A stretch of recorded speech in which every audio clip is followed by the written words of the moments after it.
up everybody, and welcome back to my channel. I'm so glad you guys decided to join us today. As you can see, I have the boo with me, and I'll do formal, I guess, of course I've introduced you guys a couple of times, but I guess formal introduction will happen in our little questions and stuff like that. But for now, we're just gonna go ahead and pray. And so go ahead and bow your head and close your eyes with me. Let's pray.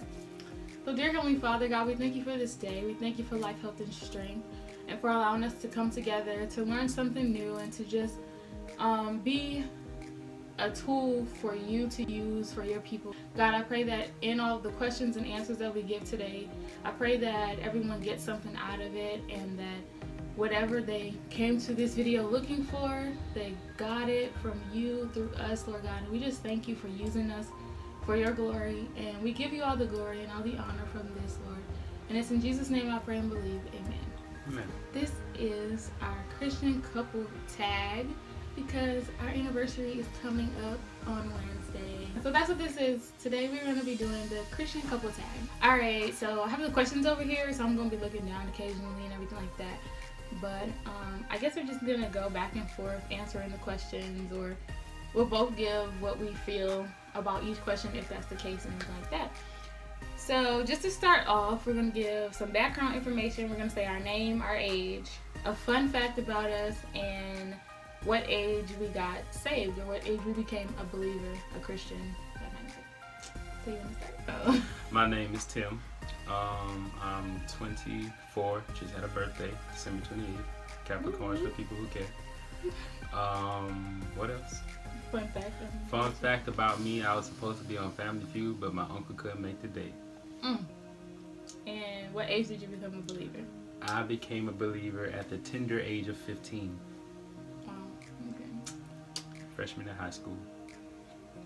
Well, y'all already know me, or you should, but my name again is Alicia, and I am 22. I'll be 23 in April. Aries for those who care. Anyway, fun fact about me, I don't know if this is fun, but anyway, so fun fact about me, I have, I believe, 17 nieces and nephews. Yeah, so yeah. And what age did I become a believer? I'm going to say around the age of 11, 10 or 11. Yeah, I think like 10 or 11, I was somewhere in there. So yeah, and now on to the actual questions. So the first question is, where did we meet and how? You want to answer that? Yeah, because I'm pretty sure I'm the only one that remembers. So we met at our college campus, at an organization fair through a mutual friend. So question number 2 is, when did we start dating? We started dating on January 10th, 2015. Yeah, so 3 years ago on Wednesday. Question number 3 is, how is it being serious so young? You can start it off. For me, this question, I didn't really know how to answer. Seeing like if serious is being in a relationship that, you know, you're with one person and you're trying to, you know, not that you're trying to get married right then, but the goal, or a goal in the relationship is marriage. That's what relationships are to me. That's how I've seen them. So like, to date someone, I'm not just casually dating, to not be lonely. Like there's goals, so that's not serious to me. That's just dating. For me, it's pretty much the same thing. I don't really think,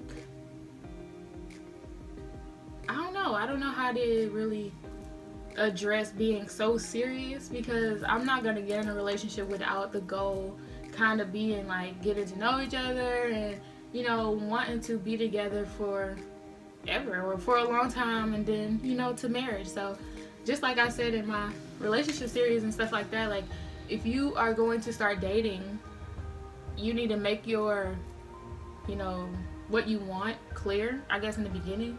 And we did that. Like, I feel like once we started dating, it was like, all right, we're doing this to have the end goal being marriage. So I guess we were so serious from day one.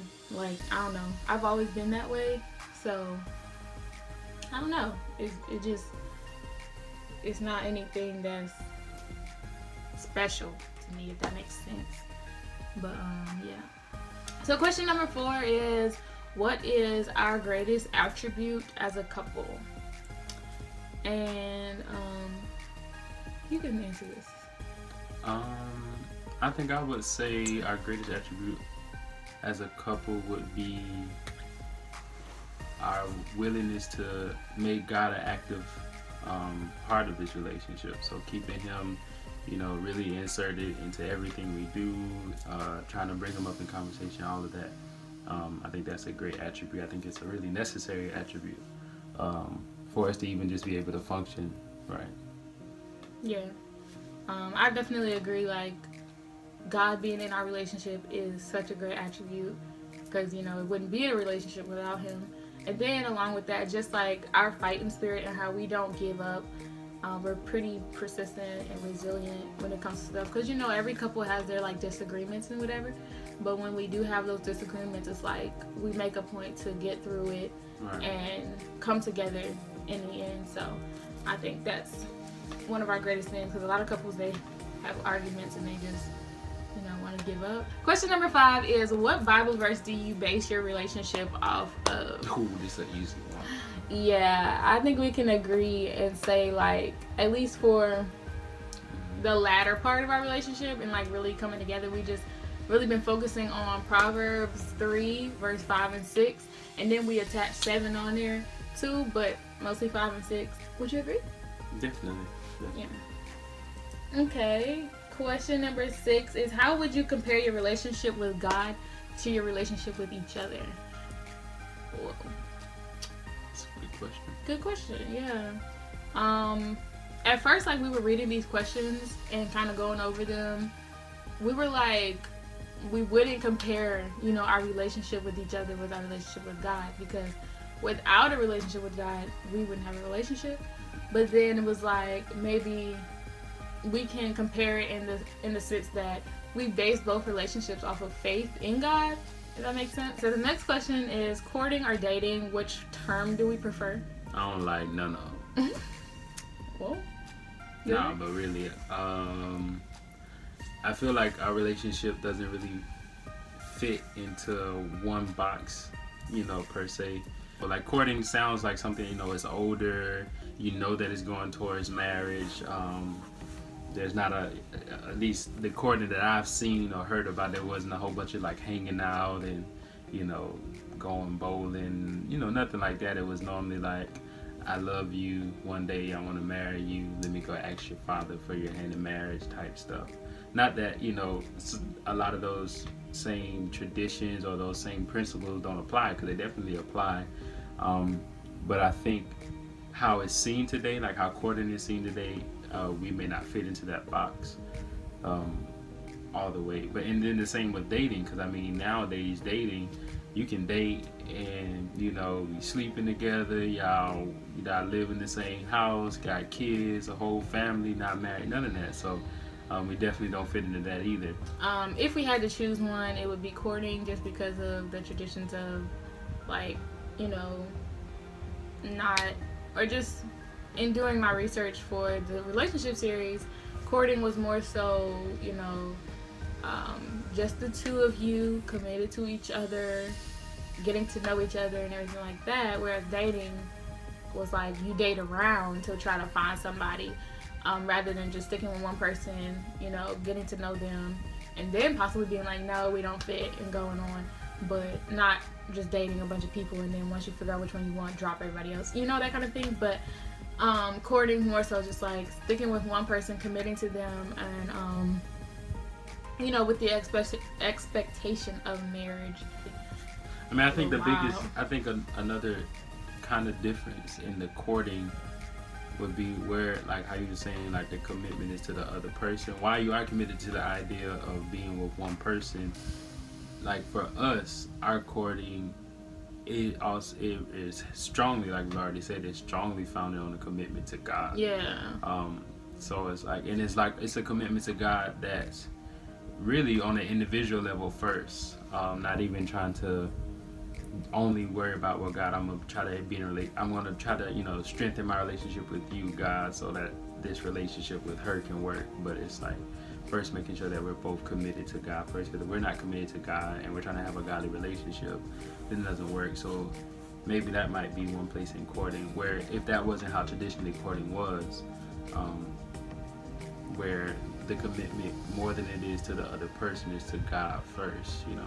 The next question is, how is God present, and how do we keep God present in our relationship?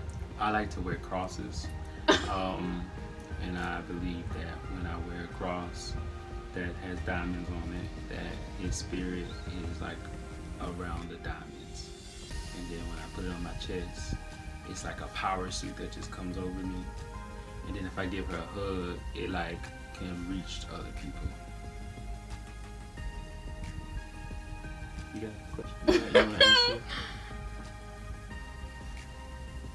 Okay, so the real way we keep God, or the real way that God is already, you know, present in our relationship is, as we've been saying, like, we wouldn't be in this relationship without God. So, and our relationship wouldn't work the way that it works, and, like, you know, be less chaotic, if that makes sense, without God. So we start off with a foundation of God, like individually knowing God and having a relationship with Him.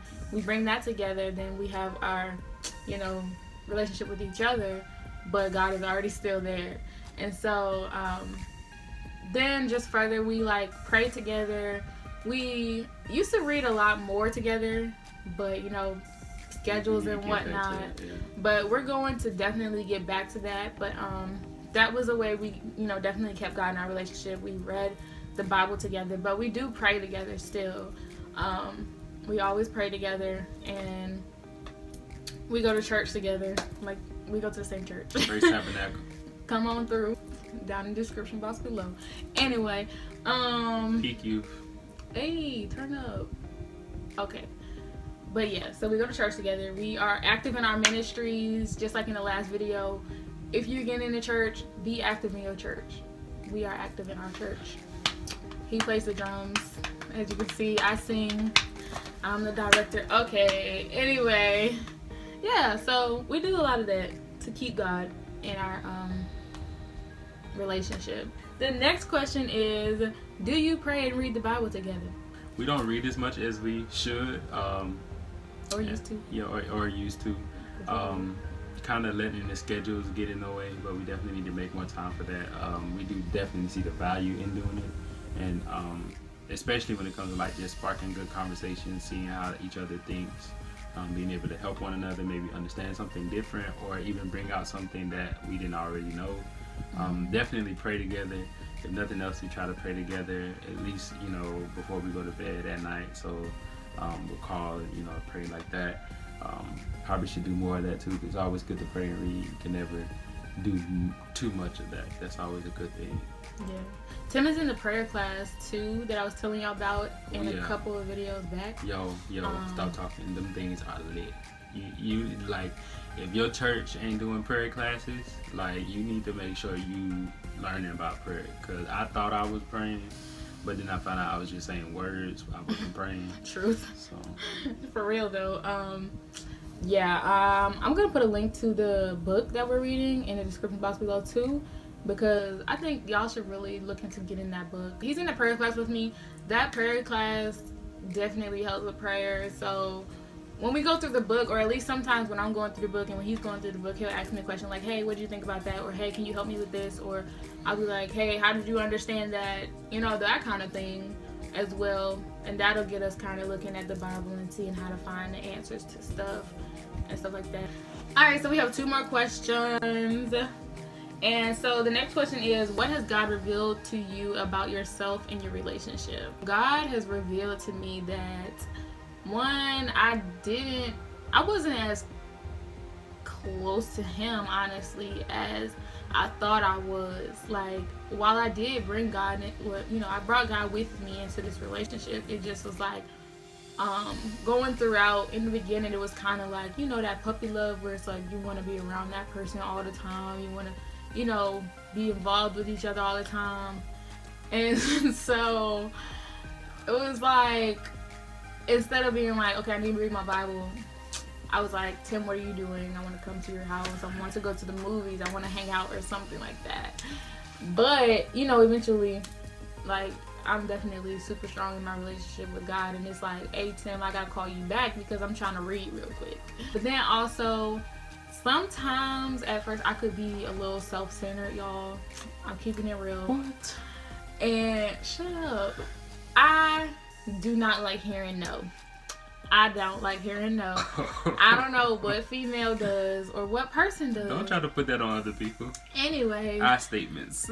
I don't like hearing no. I like what I like. I want what I want. I'm spoiled. I know that.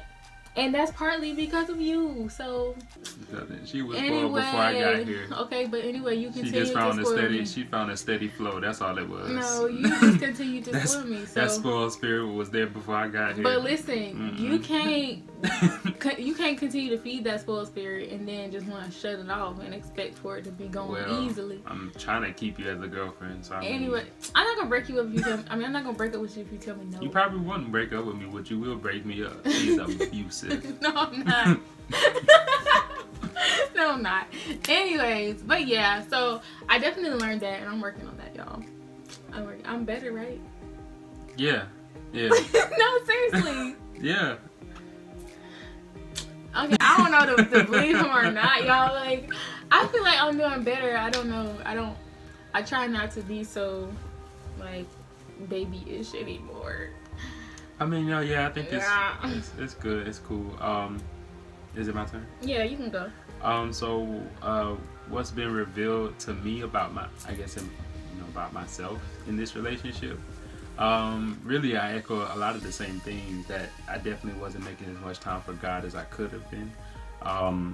Definitely letting things in life that seem like, pretty good excuses, like, hey, I got school, hey, I got work, hey, I got Alicia, and I got to make sure that I'm being a good boyfriend. So it's like I don't have time to do certain things.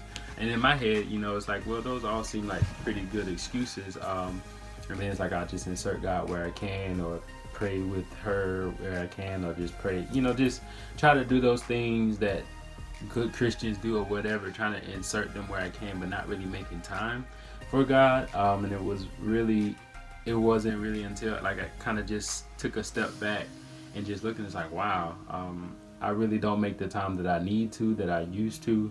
And I'm weak, I'm lacking, and it's showing that, I'm not where I need to be. Yeah. So the last question is, what is your favorite thing about each other? So my favorite thing about Tim, he's really caring, y'all. He's so loving. And even though we ain't in that husband and wife phase right now, stop asking me when we gonna get married, okay? I didn't do it. I don't know.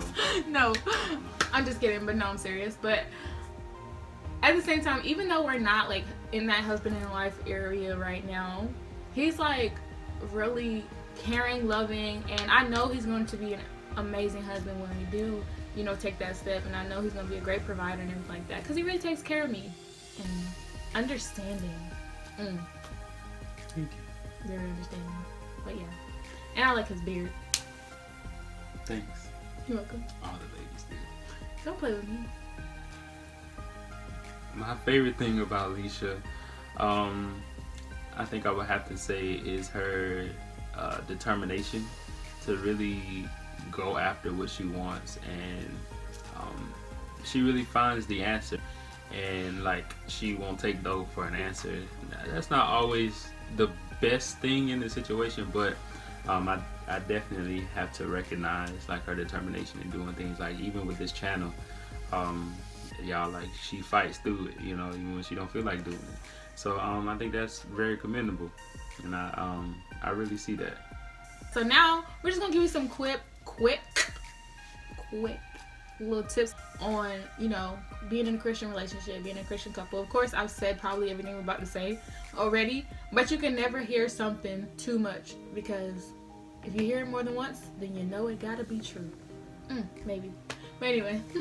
So Tim, what is something that you would say to a guy that is moving forward into a Christian relationship? Like, they have God as the center and like that, but you know, everybody, we're human. So what would you say to the guy in a Christian relationship? The first thing that comes to mind, I would definitely say, don't overestimate how strong you think you are, especially like in your flesh on your own. And that not just meaning just with sex, but just in anything. Don't overestimate how much patience you think you have on your own, you know, without God, or how much, even if it is, you know, physical, like how close you think you can be to her without you feeling anything or her feeling anything.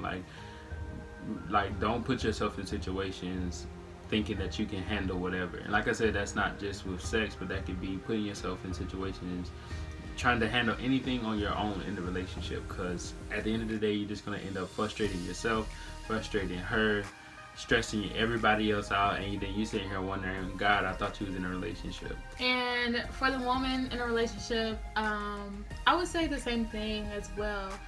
Just to, you know, be mindful of the situations you put yourself in.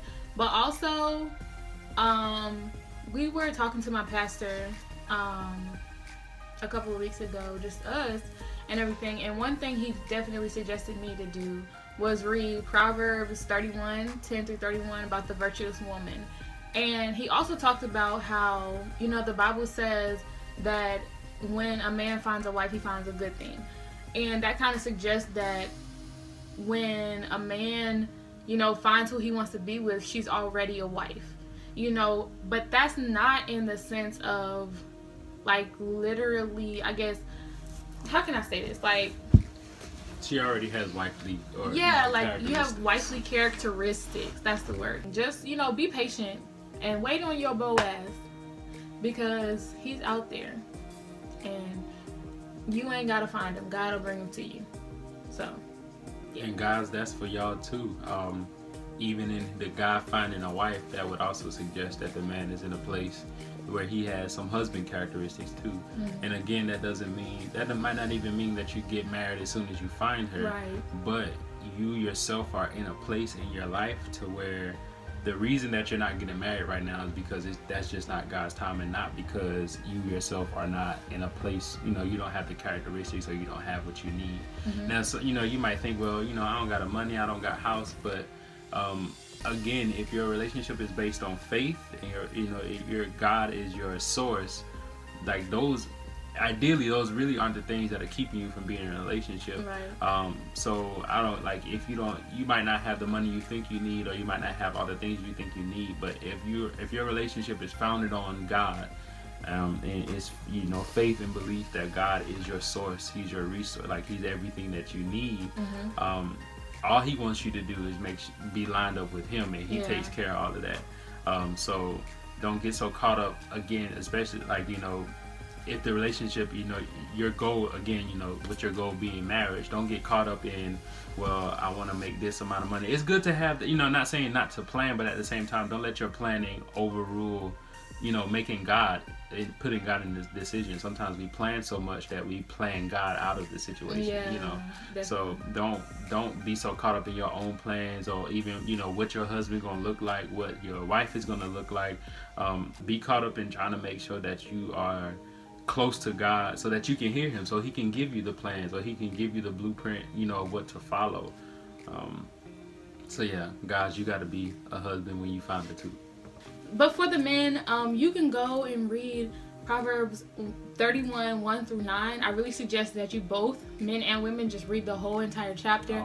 So that way you can know what to expect in a man, what to expect in a woman if you're a man, and what to expect in yourself as a man or a woman, and that kind of thing. So definitely go and just read that whole entire chapter. Just read it all. But yeah, guys, that's it for today's video. I hope you guys enjoyed it. I hope you got something from what we said. And if you have any other questions, or if you want to answer any of the questions, go ahead and do that down in the comments area. And all of the links to our social media accounts will be down in the description box below. We're also going to have a link down there for our church website, so if you want to go take a look at that, go ahead and do that. That'll be down there as well. And go ahead and give this video a thumbs up. If you are new, welcome to my channel. I hope you join the family. Hit the subscribe button so that you can grow with us and just be better in God and through life in general with us. Yeah, so just remember, we love you, God loves you, you are loved. See you next week. But the first thing that I believe that we should do as Christians in the new year is not focus on what we did last year.